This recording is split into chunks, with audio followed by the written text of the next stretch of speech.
नमस्कार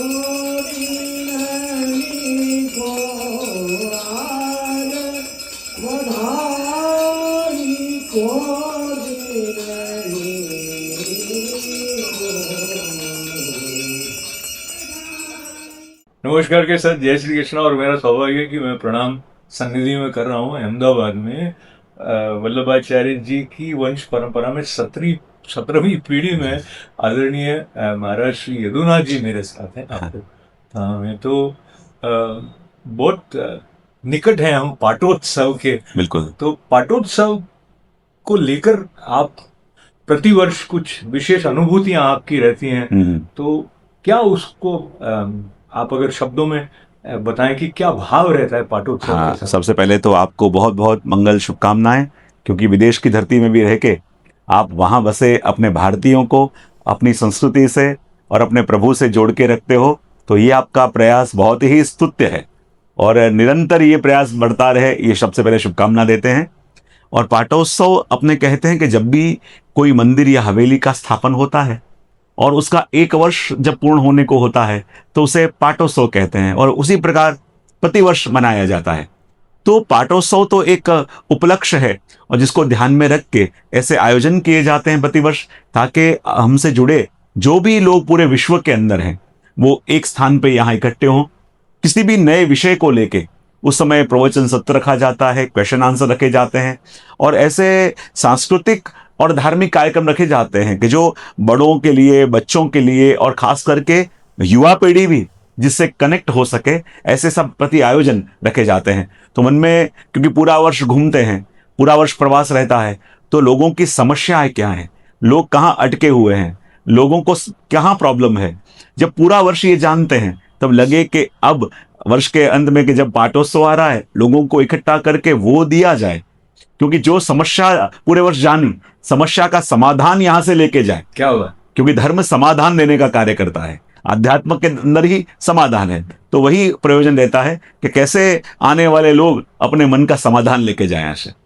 तो आपने जैसे कहा कि आप ये जब मिलते हैं और भ्रमण है तो पता लगता है कि कहाँ अटके हुए हैं, तो अलग अलग समय के हिसाब से अटकने का स्थान बदल जाता है क्या? बिल्कुल। तो अभी कहाँ अटके हुए? कहने जाए तो अभी जो मुख्य समस्या है, एक तो पारिवारिक समस्या, दूसरा है कि आज व्यक्ति अपने आप को इनसिक्योर फील करता है, क्योंकि एक समय ये था कि कंपटीशन सिटी लेवल पे थी, अब इंटरनेशनल लेवल पे है।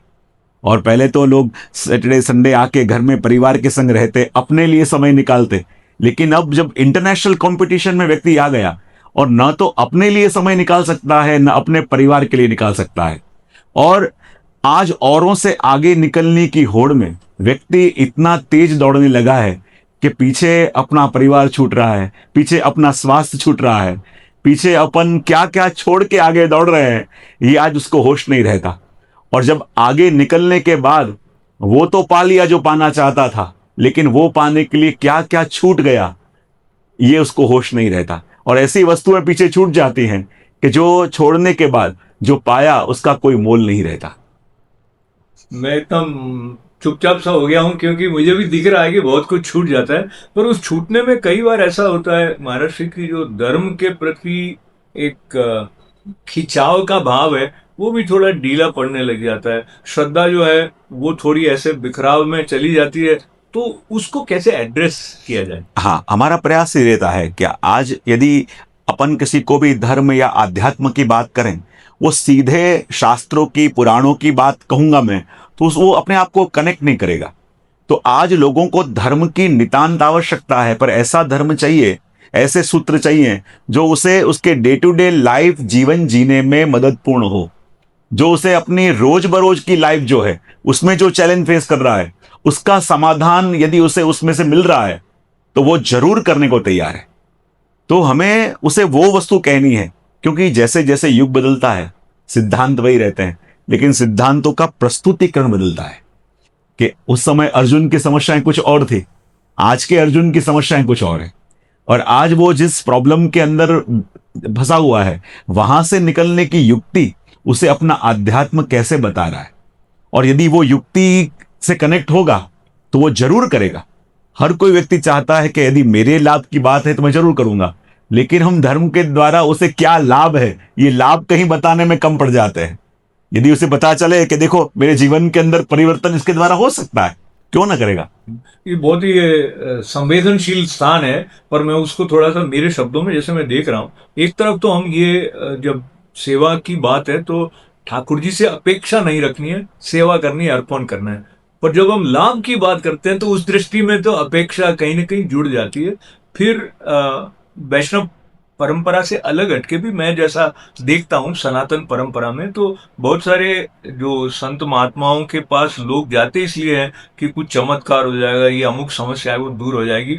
मैं ऐसे मतलब किसी की अवज्ञा की हाँ, दृष्टि से नहीं कह रहा नहीं, हूं, पर ये भाव आ गया है। तो निष्काम भाव से जो भगवान को भजने वाला जो मन है, वो अभी कैसे हमारे अंदर हम उसको उसको ढूंढ ढूंढ सकें, उस दृष्टि से पुष्टि नहीं, मार्गी सबसे पहले आपको कहूं मैं जी कि जो भी भाव है उसका दिन पे दिन अपन को प्योरीफाई करना है। जी निष्कामता किसको कहते हैं?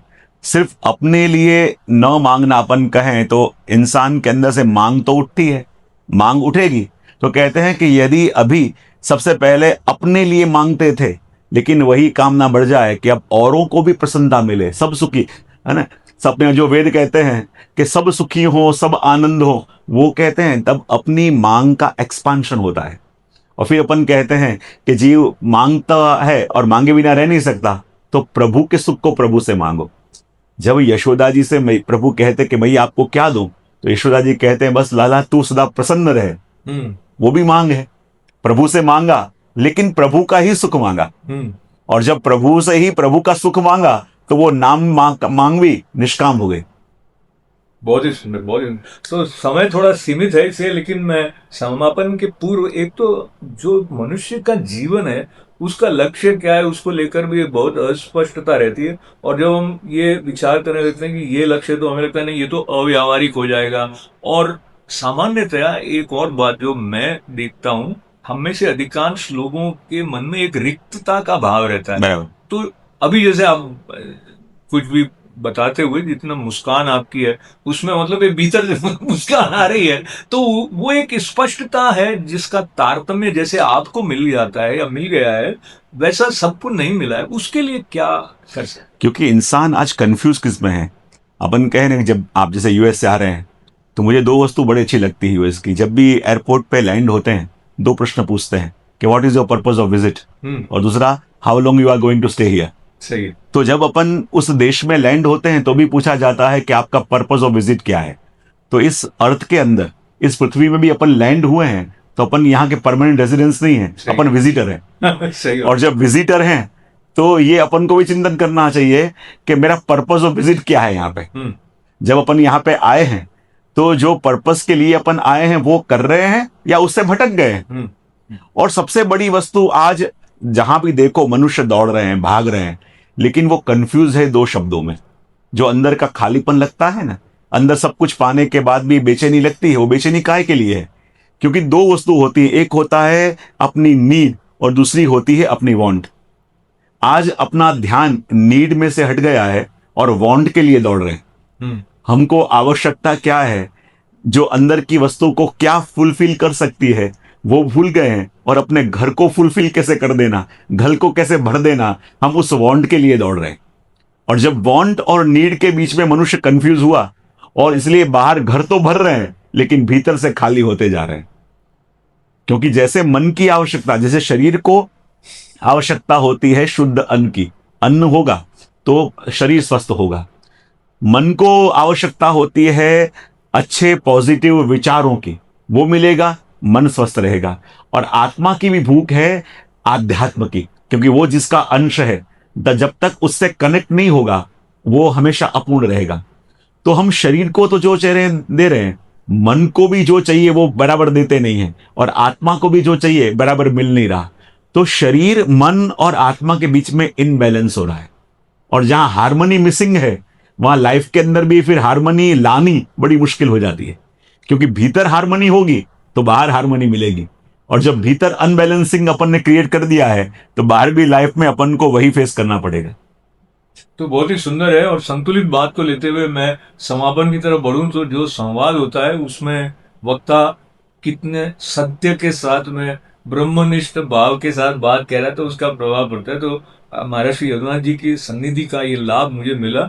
और ये जो वैष्णव सत्संग हिंदी भाषा में एक यूट्यूब चैनल आपके अनुज अ, द्वारका द्वारकेश जी। हाँ। द्वारकेश लाल जी के प्रेरणा से वो प्रकल्प प्रारंभ हो रहा है, उसके लिए भी आपका विशेष आशीर्वाद। और कोई ऐसा विचार आप समझे कि उसमें अमुक अमुक रूप से भी वो और अधिक वैष्णव उपयोगी बनाया जा सकता हो। बिल्कुल।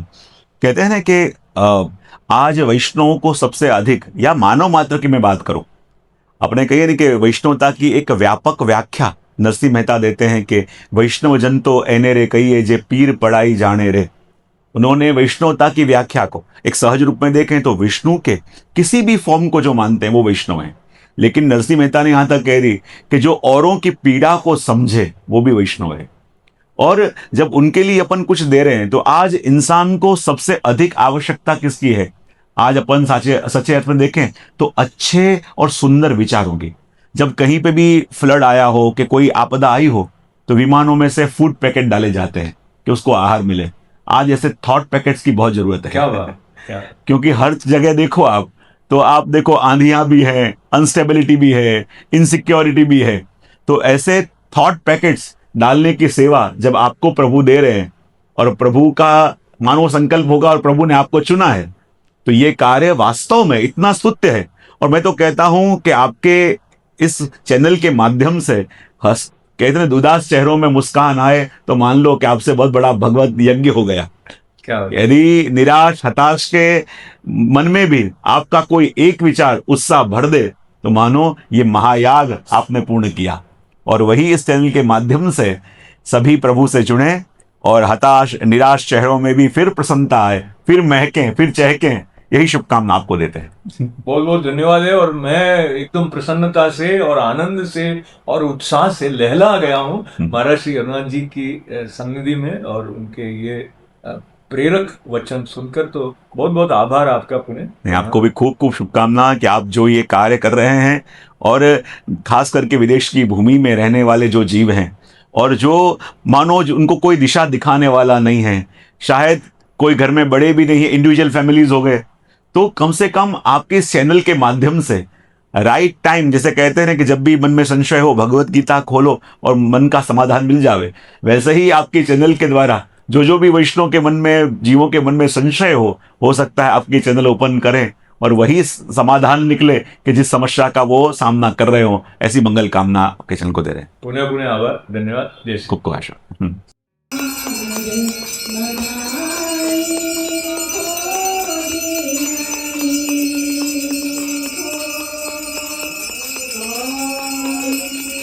Oh